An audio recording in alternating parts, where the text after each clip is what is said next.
It's just a really cool boat. I don't know how else to put it. It's just too nice. It's unbelievable. We've never had a boat with mirrors on deck. I want to buy this boat. Dazzling. It's just spotless. This boat is so solid inside. It's just remarkable. And you know, this is a boat I'd love to cross the Atlantic in. Yeah. I'd do it in a nanosecond. Hi there, this is Captain Q and my old sailing buddy Randy. Join us as we travel hither and yon as we look for some great deals on classic boats and learn a little with each one.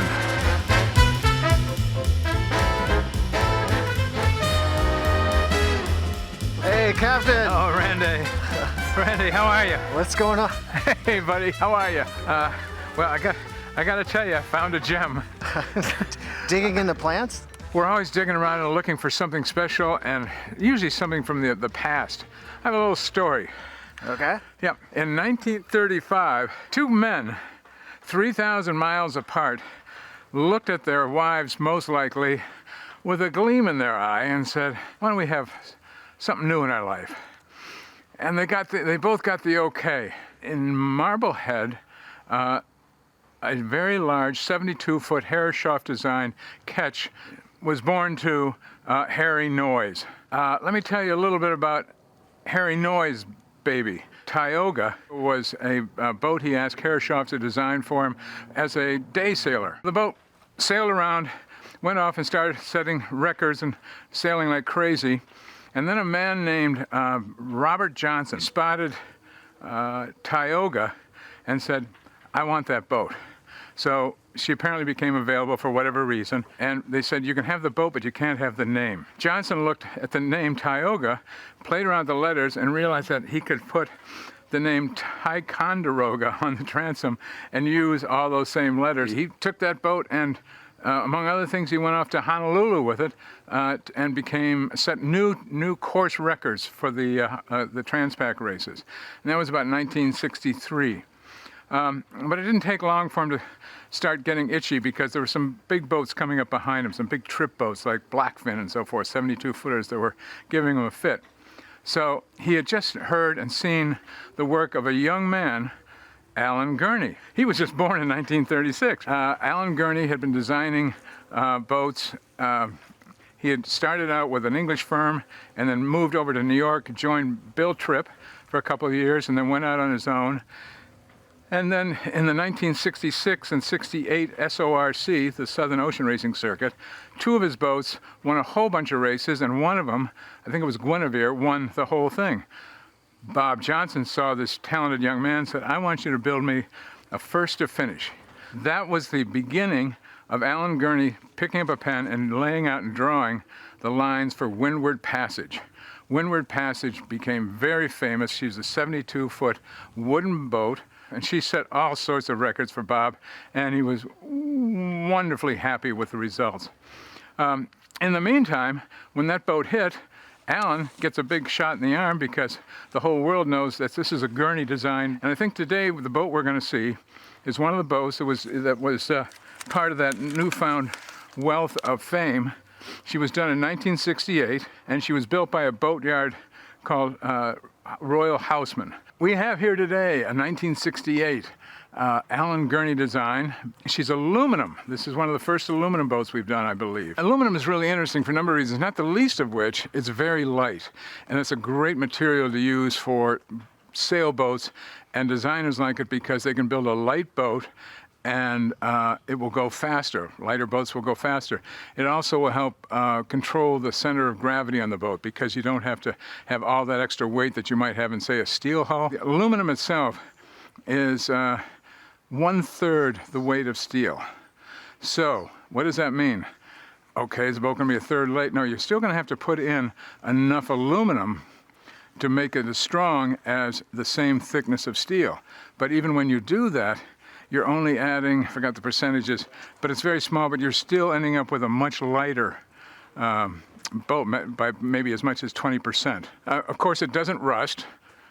It can have corrosion take place, but that can be, monitored much more readily. Other pluses here, Randy, is that simple repairs are easy. If you find a small hole or a section of this that has where the the panel has thinned out, you can just go in and cut it out and then just weld in a whole new plate. What are some of the downsides?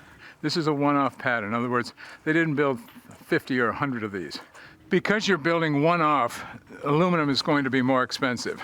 As far as the construction is concerned, you do need good professional welders to do this. These are subject to electrolysis, and you do need to have the anodes in place.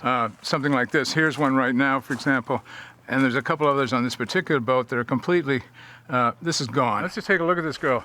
She's cut way up here, and a little bit of the traditional cutwater bow to it, the spoon bow, and then this long run back down to her fin-like keel. It's a long fin compared to fins today. The boat next to her, by comparison, they're stretching out the water lines on these boats now for extra speed and more volume room inside the boat. And we have a ton of buoyancy in this boat. Look at the reserve buoyancy of this whole underbelly here. This boat is a super musher. What do you mean by reserve buoyancy? So when the boat heels over, this is going to catch when you get over to about 15 to 20 degrees and buoy the boat up. We'll see something new down here too that we haven't seen before. Now again, this is still pretty early stages, converting from the old full-length keel with attached rudder, right? Yep. Where Sparkman Stevens started to go, and they split the keel and the rudder apart. So we have a split rudder situation here back on a skeg. The little aperture here to allow the tunnel for the shaft to be totally protected. Now this does a couple of things for them. It gives them a little extra lateral surface to help the boat track. But here's something that we haven't seen, and do you know what this is? Like a trim tab of some kind? You got it. Wow, yep, a trim tab. And we had one, my father had one on his Trip Design Columbia 57. And the idea was sort of like an airplane generating a little more lift on a certain tack. You would crank that over and hopefully you would have a little better curvature to your neck up foil, right? Okay. And how do you adjust that? Well, again, in the way back days, we had the major wheel and then there was a smaller wheel inside of it. And then you could lock the two of them together if you wanted to, or just lock one, lock it over, and then just steer with the big wheel. It was a little cumbersome and probably not that effective. I don't think he had much success with his. This has been, I believe, welded into place. Okay. But they had a separate deal here. It was a hydraulic ram. So I would just leave it there. It fares off the tail end of the keel. That's really a nice solid sound to the hollow rudder here. She did have some fiberglass patch down here, and I can feel a drip of water. I'd probably want to look inside there and make certain there's a little perforation right there, and it's still slightly ablating, by the way.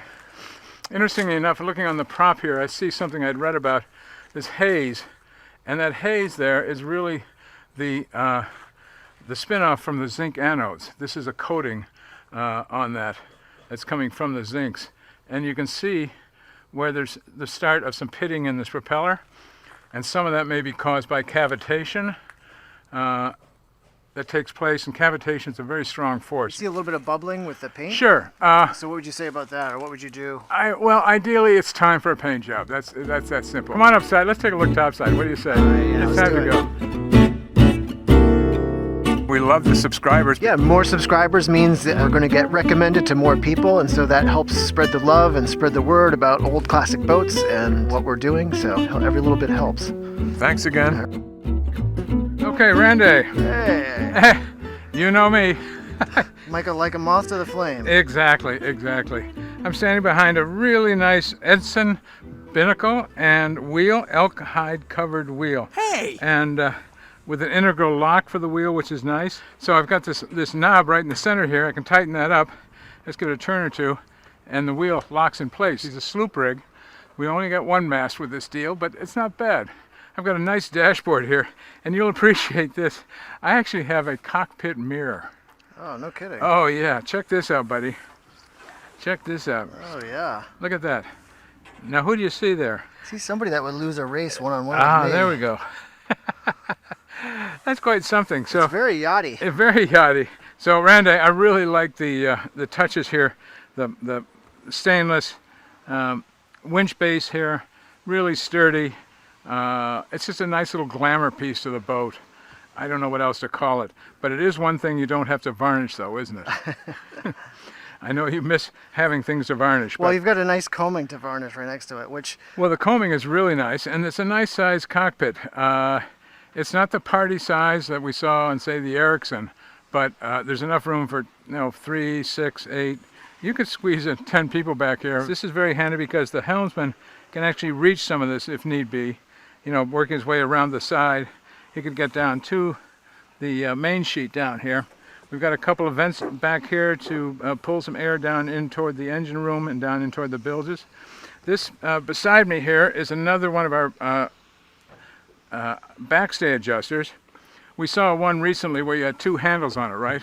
Yeah. And you could fold that out and crank it, and that would, it wasn't high speed, but that was fine. This is the next stage where you put a regular winch handle in there.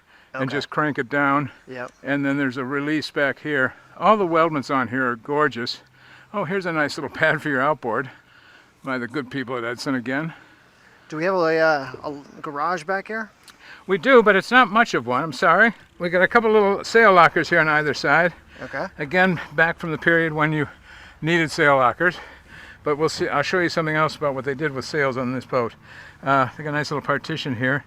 You can see the steering cable going around a nice 6-inch diameter sheave there, which is a good size to bend that wire. And beneath that, the arm for the autopilot. I think back to our tips that Dave from Edson gave us, which is these cables need to be replaced every 10 years because they tend to rust from the inside out. Okay. You also want to make sure they're well greased and lubricated twice a season. You want to check the sheave alignment to make sure the sheaves are aligned with the cable run so they're not rubbing and chafing the cable. Mm-hmm. And then the quadrant, you just want to inspect that for overall condition. Our friends at Edson have actually put up a page if you're curious about steering maintenance and steering systems that will give you links to more reading and more information. And here's the link for that. Okay. Now here's their propane tank box. This is a fiberglass box, and it's nicely hinged there. And they got a couple of tanks in there with a drain. Got a little standing water in there. I think probably we should tell the owner and we'll get that out of there. We have a nice big Dodger frame sitting down here like so.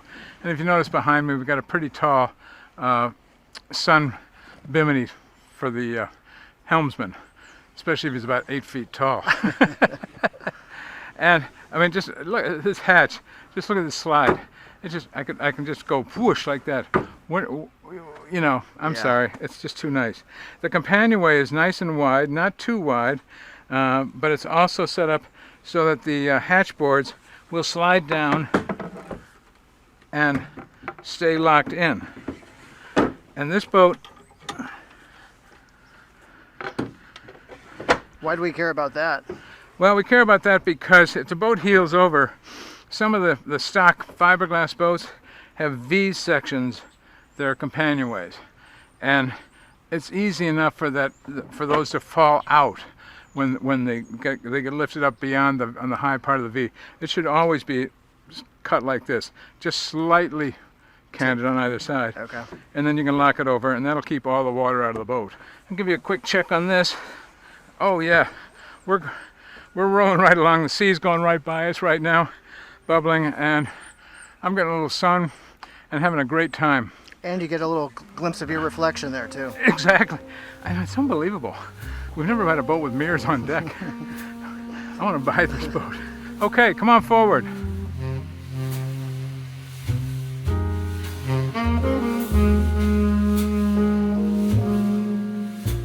You get me up for the bow and things get a little narrower. Yeah. But we have a Suncor 45-pound CQR and a nice piece of heavy stainless work up there for the nose piece, a Schaefer roller furling system. The running lights are set up high and welded to the bow pulpit, and it's a double bow pulpit. And this is rock solid. Nice big cleats here. Interesting, only one fair lead. That's an interesting thing. I almost wonder if they've lost one.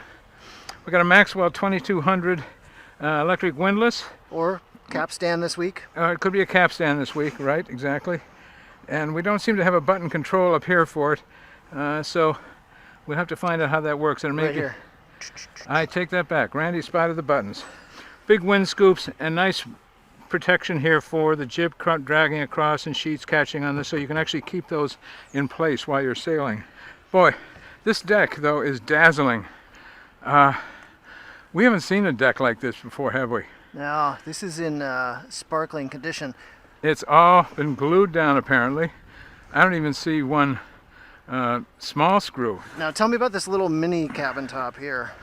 Well, it's just a way to give himself some more headroom below decks. We've got good old standard Variant winches, 22s here, non-self-tailing, but everything you need to hoist the spinnaker, the main, the Genoas and so on. And look what we have here. Oh, nice. Yes, that's our good old-fashioned spinnaker track. And you see, here's the adjustment line for it. So this will allow you to haul this.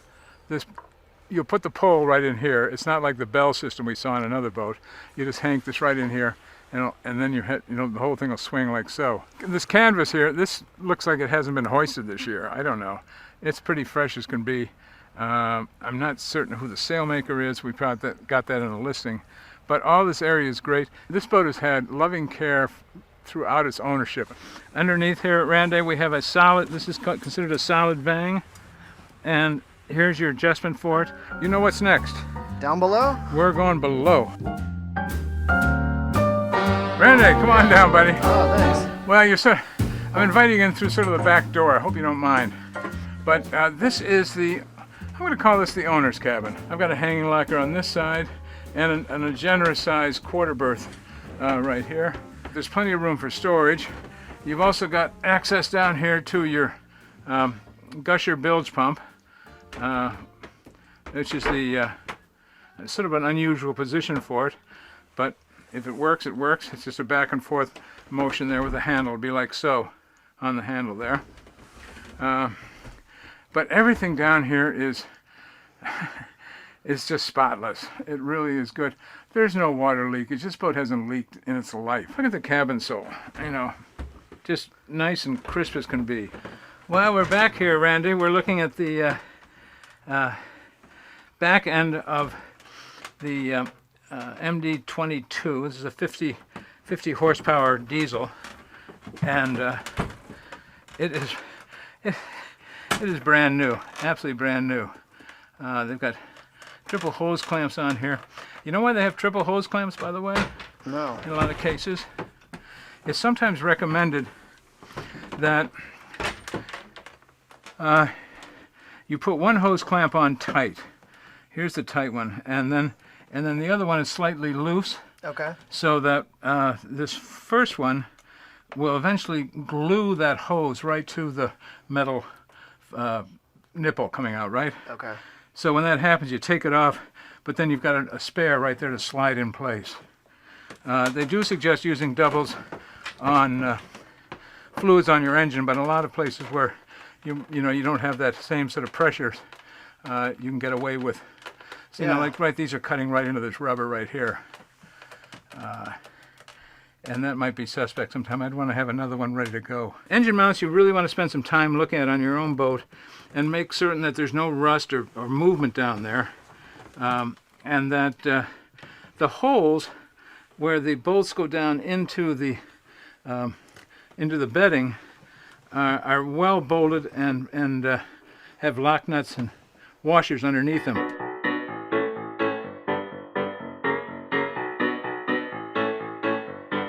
Randy, this is pretty easy to work on, isn't it? Really nice. A little bit on this port side here of the engine might be a bit of a wrist grabber, but... How many hours on this? I don't know offhand, but I would say about 1. Or close to it. Yeah, nice access. And again, look down at the engine mounts down there. Yeah. Crispy, neat, and clean and tight. Also, one other thought, too, when anybody's drilling holes, for those bolts to go through. Yep. They have to be the exact same size as the bolt. There can't be any movement in there whatsoever. This is your Jenny that's normally going to live wrapped around the headstay, right? Yep. But look at the window. See, do we ever see any signs of water on this boat? No, it's all outside. Okay. King size. Randy, we have another award winner here. This is going to get extra stars no matter what I find underneath this panel, I think.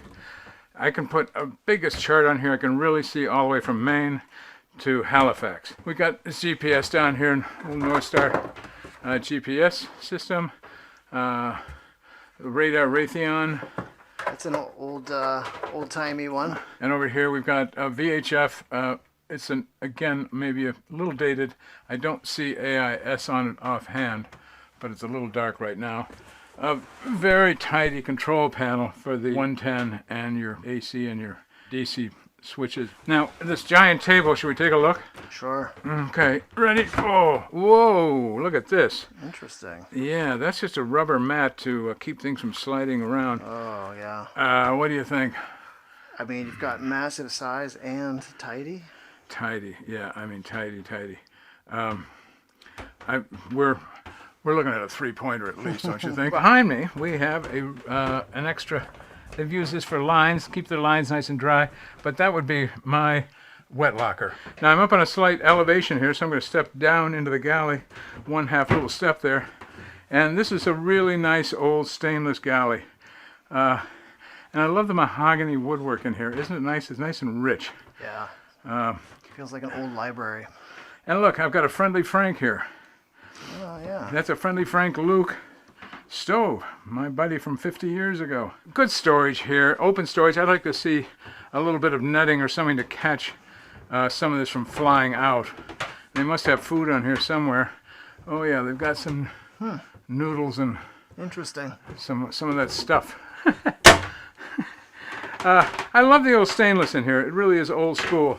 And you got the sinks, and then you come over here to the refrigerator freezer, and that's the freezer section here. And this is a 12-volt on here, I'm pretty certain. Okay. And look at the thickness on the insulation here, and the stainless steel cover.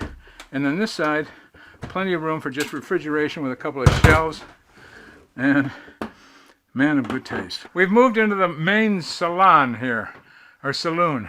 This week it's saloon. Are we doing saloons today? This week, yeah. Saloons and fenders. How's that? Sure. Okay, saloon and fenders. I'm curled up beside this nice wood-burning fireplace here.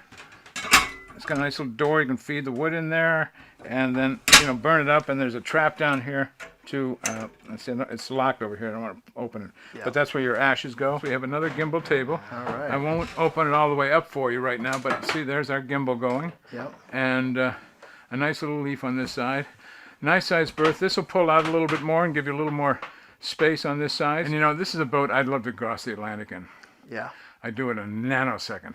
It's a little snug for you at 6'1", on that section of the cabin. Right here off to the side. Well, let's see. I'm going to take my hat off for a second. Can you hear me there? Yeah. It's just 6'1" right there. Boom. Here's that beautiful spar, still brightly painted all the way down to step inside the bilge down there. And the sole, the cabin sole is blinking up. Look at the shine on that. And we have, what do we have here? Oh, fore and aft head. A fore and aft head. Alan Gurney really knew where to put the head. And this is good size. A little bigger than, might have been found on some boats back in that period. Nice little separate lockers for your ditty bag. This has a little water, I don't know, maybe just storage under here for water bottles. This is all metal too, and it has a great big drain down there. She carries 140 gallons of water and 50 gallons of fuel. You can see there's a bit of a bin over here that was created, back when they were racing the boats more, and they would just pull sails down and maybe a spinnaker would jam down in there. The headroom right at this point is not good enough for Randy. But hatch open only. Hatch open only, right. but the berth is long. So what do you call a V-berth that's half a V? An I berth, did we decide? Sure. So let me just swing around here. I can move that for a minute. Oh, yeah. Oh, you know, Randy, I really like V-berths. Oh, look at the finish on here. This is truly a yacht we're on, you know that? Oh, yeah. We've kind of missed that designation on a few boats we've done recently. They've been sailboats and loosely phrased yachts, but and we are supposed to be yacht hunters. But here we've caught one, didn't we? Anyway, I'm finished with you, Randy. All right. You can go away, buddy. I'll leave you to your You do what you do best, and just call me when you find something better. But I think that's going to give me a chance to get some good long sleep in. All right, we'll see ya. Okay, bye.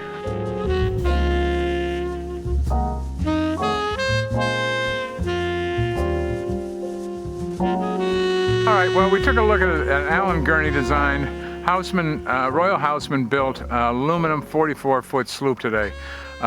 She's about 50 years old, but she looks very modern. She's transitional from the standpoint of going to the older CCA designs to when Sparkman Stevens and everybody started splitting the rudder and the keel apart, and she's just really a neat boat. She's lovely to look at. Who's the boat for, you think? This boat is for somebody. This could be a nice family cruising boat, actually, and she's going to be reasonably fast and comfortable at sea. She's a bit of a musher and so on. So I'm going to give that a rating of, I know she was floating because I had a picture of her floating. So she gets a 10 because she floats always, right? And I liked the layout on the boat, and I liked the broad, wide decks, and the teak was immaculate. I'm giving it another 15 for that. So we're up to 25 in this boat. We'll just move this one right along, because another 10 points for Alan Gurney's design, because you know who Alan Gurney was? Can I remind you? He was the guy that penned Windward Passage. I'm giving it 35 and another 4 just because it's cool. Is the nav station in there? She had a nice nav station, I think, didn't she? I think so. We'll give her 2 more, so we're taking her up to 40? Sure. Okay, I hope that adds up. I think it's 41, but 41. We'll go 41 for it.